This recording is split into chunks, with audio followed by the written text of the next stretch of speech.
Welcome back to city news. Tenali పట్టణ మేధర సంఘం ఆధ్వర్యంలో విద్యార్థులకు నోట్బుక్స్ పంపిణీ నిర్వహించారు. పట్టణ మార్కెట్ సెంటర్లోని గేటీ థియేటర్ వద్ద ఏర్పాటు చేసిన ఈ కార్యక్రమానికి టీడీపీ పట్టణ మాజీ అధ్యక్షులు మహమ్మద్ కుద్దూస్ ముఖ్య అతిథిగా పాల్గొని విద్యార్థులకు నోట్బుక్స్ పంపిణీ చేశారు. ఈ సందర్భంగా సంఘ సభ్యులను ఆయన అభినందించారు. కార్యక్రమాన్ని కమిటీ సభ్యులు పర్యవేక్షించగా సంఘ గౌరవ అధ్యక్షులు నాగేశ్వరరావు, అధ్యక్షులు నాగమోహన్, సెక్రటరీ కె రాంబాబు, కోశాధికారి సిహెచ్ శరత్ బాబు, సంఘ పెద్దలు కోన రాఘవులు, శ్రీనివాసరావు, కమిటీ సభ్యులు పాల్గొన్నారు.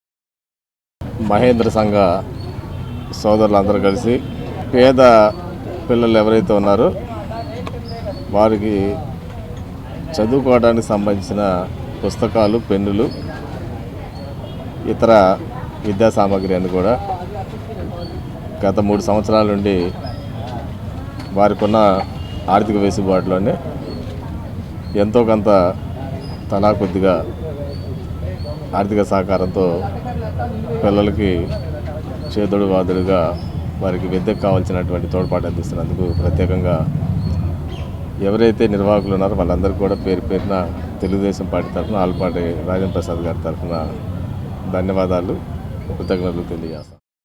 పిల్లలకి మా మహేంద్ర సంఘం తరఫున పేద విద్యార్థులకి వాళ్ళకి చదువుకోవడానికి కావాల్సిన పుస్తకాలు అందిస్తూ వాళ్ళకి కావలసినటువంటి ఐటమ్స్ ఇవ్వటం వల్ల ఎంతో సేవ చేసిన ఘనత మా సంఘానికి దక్కింది.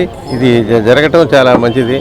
ఎంఆర్పీఎస్ ఆవిర్భావ దినోత్సవ వేడుకలను పట్టణ నగర్ నందు ఘనంగా నిర్వహించారు. బాప్టిస్ట్ చర్చి వద్ద ఎంఎస్బి మహజాన్ కె బోస్బాబు ఆధ్వర్యంలో జెండా ఆవిష్కరణ చేశారు. అదేవిధంగా ఎంఆర్పీఎస్ వ్యవస్థాపకులు మందకృష్ణ మాదిగ జన్మదినోత్సవం సందర్భంగా కేక్ కటింగ్ నిర్వహించి స్వీట్స్ పంపిణీ చేశారు.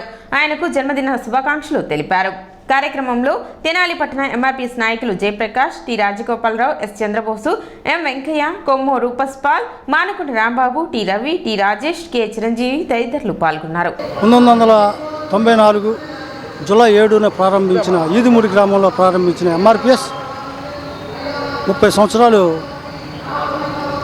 గడుస్తుంది. ఎంఆర్పీఎస్ ముఖ్య ఉద్దేశం ఆత్మగౌరవం, హక్కులు, రాజ్యాధికారం. ఆత్మగౌరవం గురించి మాట్లాడుకోగలిగితే మాదిగలు అని పేరు చెప్పుకోవటానికే సిగ్గుపడ్డ మాదిగ జాతి ఒక రెడ్డి చౌదరి లాగా నా పేరు బోస్ మాదిగ అని గర్వంగా చెప్పుకునే స్థాయికి ఎదిగాం. అంతేకాకుండా హక్కుల గురించి పోరాటం వచ్చేతలికి వర్గీకరణ గత ప్రభుత్వంలో జరిగినప్పుడు 22,000 ఉద్యోగాలు వచ్చినాయి. అదే స్వతంత్ర పోరాటం వచ్చిన భారతదేశానికి స్వతంత్రం వచ్చినప్పటి నుంచి 20,000 ఉద్యోగాలు మాత్రమే వచ్చినాయి. అది 22,000 ఉద్యోగాలు మా హక్కు పోరాటం వల్లే జరిగింది. మళ్ళా 4 సంవత్సరాల్లోనే అది జరిగింది. ఎంఆర్పీఎస్ ఆవిర్భావ దినోత్సవం పురస్కరించుకొని స్థానిక ఐతానగర్లో తెలుగు బ్యాప్టిస్ట్ చర్చి దగ్గరలో మేము గత కొన్నేళ్లుగా ప్రతి సంవత్సరం ఈ ఆవిర్భావ దినోత్సవ రోజు ఎంఆర్పీఎస్ తరపున జెండా కార్యక్రమం ప్రతి సంవత్సరం జరిగిస్తున్నాం. దానిలో భాగంగా స్థానిక ఐతానగర్లో ఈరోజు అన్ని పనులు మానుకొని చాలామంది మాదిగ యువకులు, మాదిగ సోదరులు ఇక్కడికి వచ్చి ఈ జెండా కార్యక్రమంలో పాల్గొన్నందుకు వారందరికీ ఎంఆర్పీఎస్ తరపున ధన్యవాదాలు తెలియజేసుకుంటున్నాను. ఈ ఎంఆర్పీఎస్ ప్రధాన ఉద్దేశము ఎస్సీ వర్గీకరణ. భారతదేశంలో చేస్తారో మరి ఆంధ్రప్రదేశ్లోనే చేస్తారో ఈ గత ప్రభుత్వం ఒకసారి ఇచ్చున్నారు. అదే కొనసాగి మాకు వర్గీకరణ ఏబిసిడీలుగా వర్గీకరిస్తే మా జాతి ఎంతో అభివృద్ధి చెందేది. ఈ పార్టీకి అందరిలాగానే మేము ఉండేవాళ్ళం. ప్రధానమంత్రి మోడీ గారు మాకు బహిరంగంగా మాట ఇచ్చారు. నేను తప్పనిసరిగా వర్గీకరణ చేస్తాను అని చెప్పి మాట ఇచ్చారు. ఆ మాటకు కట్టుబడి ప్రధానమంత్రి మోడీ గారు ఈ వర్గీకరణ విషయంలో మాకు సహాయం చేసినట్లయితే జన్మజన్మలు ఆయన్ని మేము మర్చిపోకుండా గుర్తుపెట్టుకుంటామని తెలియజేస్తాం. శ్రీ ఆంజనేయ ధ్యాన యోగ మండలి తెనాలి శాఖ ఆధ్వర్యంలో వ్యవసాయ సేవా యోగం అవగాహన యజ్ఞ కార్యక్రమం నిర్వహించారు. వ్యవసాయ దినోత్సవంలో భాగంగా ఆర్గానిక్ వ్యవసాయ అభివృద్ధి కొరకు సోమసుందరపాలెం నుండి తేలపులు వెళ్లు మార్గంలో తిక్క ఆంజనేయులు వ్యవసాయ క్షేత్రం నందు ఈ కార్యక్రమాన్ని నిర్వహించారు. రెండవ అదనపు సివిల్ జడ్జి పి రాజశేఖర్ ముఖ్య అతిథులుగా పాల్గొని కార్యక్రమాన్ని ప్రారంభించారు. భావితరాలకు వ్యవసాయం పట్ల ఆసక్తి పెంచేందుకు ఈ కార్యక్రమం చేపట్టినట్లు కిషోర్ గురూజీ తెలిపారు. కార్యక్రమంలో భూమి భారతి వ్యవస్థాపకులు ఆర్గానిక్ రైతు బాపారావు, సర్పంచ్ శ్రీనివాసరావు, బాలశంకర్ ఆర్గానిక్ వ్యవసాయం పట్ల శిక్షణ ఇచ్చారు. వ్యవసాయ సేవా కమిటీ శ్రీ ఆంజనేయ ధ్యాన యోగా మండలి కన్వీనర్ శివరామకృష్ణ స్వామి పర్యవేక్షించారు. పలువురు రైతులు, విద్యార్థులు పాల్గొన్నారు.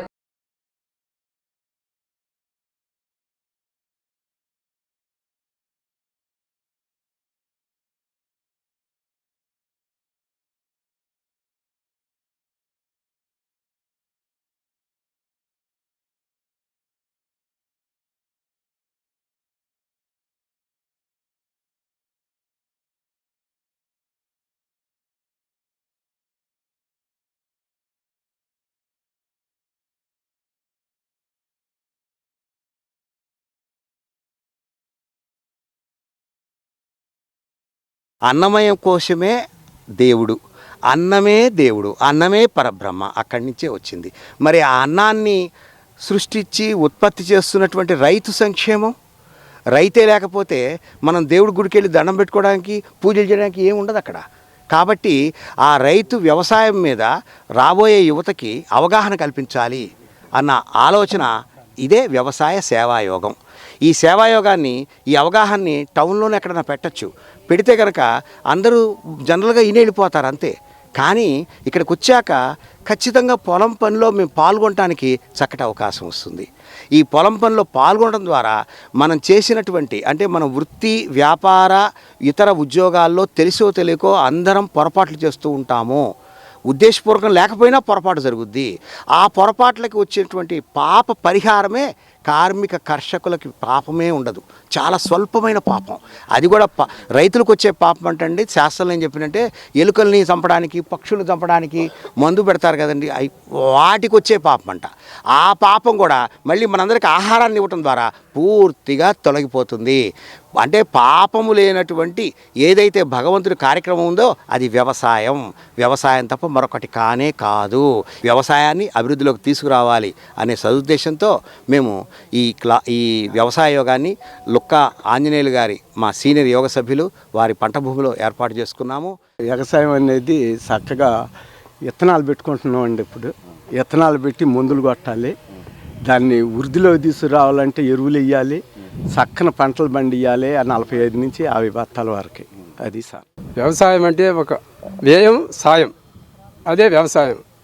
అంటే వ్యవసాయం చేస్తే మనిషికి వ్యయం వచ్చింది, పక్క వాళ్ళకి సహాయం చేసినట్టు ఉంటుంది, అదే వ్యవసాయం అంటారు దాన్ని.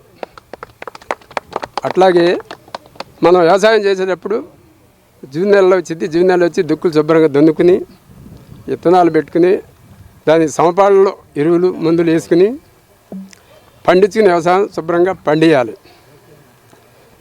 ఆ పండించిన పంటే నలుగురికి ఉపయోగపడిద్ది, మనకు కూడా నలుగురికి ఉపయోగపడే. రోటరీ కళా పరిషత్ తెనాలి మరియు ఈదర రామారావు చారిటబుల్ ట్రస్ట్ సంయుక్త ఆధ్వర్యంలో ప్రథమ స్థాయి ఆహ్వాన నాటకాల పోటీలు నిర్వహించనున్నారు. ఈ మేరకు ఆదివారం తెనాలిలో ఏర్పాటు చేసిన విలేకరుల సమావేశంలో వివరాలు వెల్లడించారు. జూన్ 8, 9 తేదీలలో తెనాలి, కొత్తపేటలోని కళాక్షేత్రంలో నిర్వహిస్తున్నట్లు నిర్వాహకులు తెలిపారు. 8వ తేదీ ప్రారంభ నాటికగా గుంటూరు అభినయ ఆర్ట్స్ వారి ఇంద్రధనస్సు నాటిక ఉంటుందని, అనంతరం పాల్ హరీస్ పురస్కార ప్రదాన సభ జరుగుతుందని తెలిపారు. తర్వాత కరీంనగర్ చైతన్య కళాభారతి వారి స్వప్నం రాల్చిన అమృతం, హైదరాబాద్ మిత్రా క్రియేషన్స్ వారి ఆందిన ఆకాశం నాటికలు 9వ తేదీ సాయంత్రం 6 గంటలకు, Vijayawada new star arts theatre వారి కపిరాజు రాత్రి 7:30 గుంటూరు అమృత లహరి థియేటర్ ఆర్ట్స్ వారి నానా నేను వచ్చేస్తా నాటిక ప్రదర్శన ఉంటుందని, అనంతరం ముగింపు సభ నిర్వహించి బహుమతి ప్రదానోత్సవం జరుగుతుందని చెప్పారు. కళా ప్రేమికులు వీటిని విజయవంతం చేయాలని కోరారు. 8వ తారీఖు జూలై 8, 9 తారీఖుల్లో మన తెనాలి రంగస్థలానికి ఎంతో ఆప్యాయంగా రంగస్థల కళాకారుల కోసం పరితపించేటువంటి ఈదర వెంకట పూర్ణచంద్ గారు మరియు వారి సోదరులు శ్రీనివాస్ గారు, వారి మిత్ర బృందం రోటరీ క్లబ్ తెనాలి వారితో కలిసి సంయుక్తంగా రాష్ట్ర స్థాయి ప్రథమ నాటక పోటీలను నిర్వహిస్తున్నారు. ఈ కార్యక్రమం మన తెనాలిలో రామకృష్ణ కవి కళాక్షేత్రంలో రేపు సాయంత్రం అంటే 8వ తారీఖు సాయంత్రం 9వ తారీఖు నాటకాల ప్రదర్శన మరియు బహుమతి ప్రదాన కార్యక్రమం ఉంటాయి.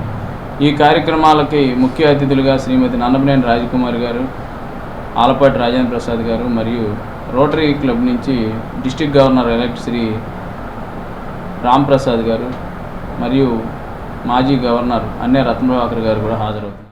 కార్యక్రమంలో ఈదర వెంకట పూర్ణచంద్, ఈదర శ్రీనివాసరావు, ఉపేంద్ర, మురళీకృష్ణ, పోసపాటి మాలకొండయ్య, వల్లూరి వెంకటేశ్వరరావు తదితరులు పాల్గొన్నారు. రామకృష్ణ కవి కళాక్షేత్రంలో ఈ నెల 8, 9 తేదీల్లో రోటరీ కళా పరిషత్, ఈదర్ రామారావు చారిటబుల్ ట్రస్ట్ సంయుక్తంగా నిర్వహిస్తున్న రాష్ట్ర స్థాయి ప్రథమ నాటిక పోటీలకు అందరినీ ఆహ్వానిస్తూ ఈ ప్రెస్ మీట్ చేయటం జరుగుతుంది. అట్లానే ఈ కార్యక్రమంలో మంచి మంచి నాటికలు ఆహ్వానించాం. ఆ నాటికలు ఒకళ్ళకు మించి ఒకళ్ళు పోటీలో నిలుస్తారని, అది నేను అనుకోవటం ఈ నాటికల్ని లో ఉత్తమ నాటికని ఎంచుకోవటానికి కూడా చాలా కష్టపడాల్సి వచ్చే పరిస్థితి కనబడుతుంది. అటువంటి మంచి నాటికల్ని ఈరోజు మా మొదటి నాటక పోటీల్లోనే ఎంచుకోవటం మాకు చాలా ఆనందంగా ఉంది. ఈ కార్యక్రమానికి ముఖ్య అతిథిగా ఆలపాటి రాజేంద్ర ప్రసాద్ గారు, అట్లానే ఒంగోలు మాజీ శాసనసభ్యులు, ఎన్టీఆర్ కళా సమితి అధ్యక్షులు, వ్యవస్థాపకులు ఈదర హరిబాబు గారు, మాజీ మహిళా చైర్పర్సన్ నన్నపనేని రాజకుమార్ గారు కూడా ఆహ్వానిస్తున్నారు. సిటీ న్యూస్ ముగించే ముందు ముఖ్యాంశాలు మరోసారి.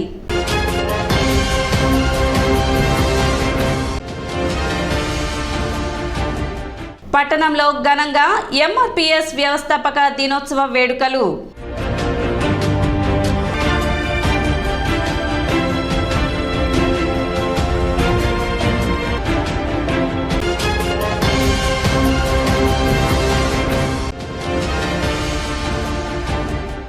అట్టహాసంగా జరిగిన మానవతా స్వచ్ఛంద సేవా సంస్థ ప్రథమ వార్షికోత్సవం మరియు కార్యవర్గ ప్రమాణ స్వీకార కార్యక్రమం.